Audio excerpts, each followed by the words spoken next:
یہ ساری کی ساری باتیں بہت لمبی ہیں کرنے کو، مگر تیسرا اصول تصوف کا اعتدال ہے. But for balance nobody can be normal, and but for normalcy no religious experience is acceptable. یہ بے شمار لوگ جو آپ کے ارد گرد اوٹ پٹانگ حرکتوں سے تصوف کو ثابت کر دیں.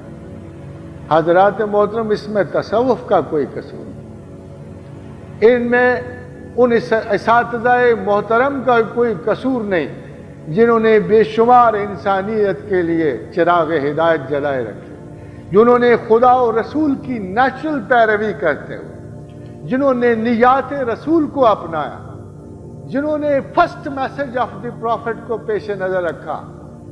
اور first message of the prophet یہ تھا کہ خدا کے سامنے میری بھی کوئی حیثیت نہیں، مجھے بھی نہ رکھنا. پوچھا گیا یا رسول اللہ صلی اللہ علیہ وسلم جنت میں لوگ کیسے داخل کیے جائیں؟ فرمایا اللہ کی رحمت کے ساتھ. فرمایا یا رسول اللہ کیا آپ بھی؟ فرمایا ہاں میں بھی اللہ کی رحمت سے داخل ہوں گا. ملاحظہ فرمائیے، یہ وہ شخص ہے جس پہ قرآن ناطق ہے کاتب علی نفسہ رحمت وما ارسلناک الا رحمۃ للعالمین. یہ وہ شخص کہہ رہا ہے کہ جسے پروردگار عالم نے پوری کی پورا جو قانون رحمت کا مجسم کر دیا ہے، جس کے بارے میں یہ کہا کہ میں نے مخلوقات ارضی اور سماوی پر پیدا کرنے سے پہلے ایک چیز لازم کر لی اور وہ رحمت ہے. اور جب رسول کا ذکر کیا تو کہا وما ارسلناک الا رحمۃ للعالمین. کیا ہے پیغمبر، میں نے تمہیں ایک زمین کے لیے نہیں، پورے کے پورے عالمین، جہاں جہاں میں رب العالمین ہوں وہاں وہاں تو رحمت للعالمین. تو وہ شخص محترم، وہ پیغمبر قدسی بھی فرما رہے ہیں کہ میں بھی اللہ کی رحمت کے بغیر جنت میں نہیں جاؤں گا. یہ ایک بڑے استاد کے اوصاف ہیں.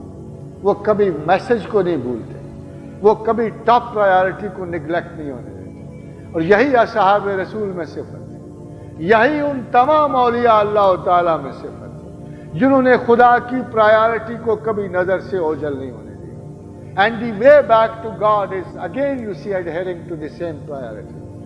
مگر جب پرائیورٹی نصیب ہو جائے تو اس کو برقرار صرف یاد سے رکھتے ہیں. یہ ذکر و اذکار جو ہیں کبھی ان میں دل لگتا ہے، کبھی نہیں لگتا. نہ ہاہو چاہیے، نہ تماشا چاہیے، نہ حماقت چاہیے. اللہ نے کہا ذکر ایسا بھی اونچا نہ کرو کہ محلہ سنتا کرو، ایسا بھی نہ ہو کہ بیمار جاگ جائے، بلکہ ایسا کرو کہ بس اتنا آہستہ نہ کرو کہ تم خود بھی نہ سن سکو، اور اتنا اونچا بھی نہ کرو کہ لوگ پریشان دیوانہ وار باہر نکل آئیں کہ صوفی صاحب کو حال پڑ گیا ہے. تو حضرات محترم، کرینہ جو صوفی کا ہے اور صوفیائی زندگی کا ہے، یہ قرآن سے قطعاً ایک لفظ باہر نہیں. بدقسمتی سے لفظ آپ کو دھوکہ نہیں دینا چاہیے. یہ وہ لوگ تھے جنہوں نے مذہب میں پی ایچ ڈی کی کوشش کی ہے. جب یہ نماز اور روزے پڑھ چکے تو ان کو بے چینی ہوئی. ان کو بے چینی یہ ہوئی کہ مذہب کا مقصد کیا ہے؟ اگر صرف عبادت کرنا ہے اور اس میں کوئی عبادت احسان نہیں آئے گی، اس میں کوئی اخلاص نہیں آئے گا، اس میں خدا نصیب نہیں ہوگا. تو جب وہ دکھ درد میں مبتلا ہوئے تو انہوں نے مزید جد و جہد کی ٹھانی. جب وہ مزید جد و جہد کی ٹھانی تو قرآن حکیم کی تلاوت کے بعد وہ نماز پہ قائم ہوئے. جب انہوں نے آگے بڑھنا چاہا تو انہوں نے کہا پروردگار نے جو کہا ولا ذکر اللہ اکبر، کہ ہماری یاد بہت بڑی بات.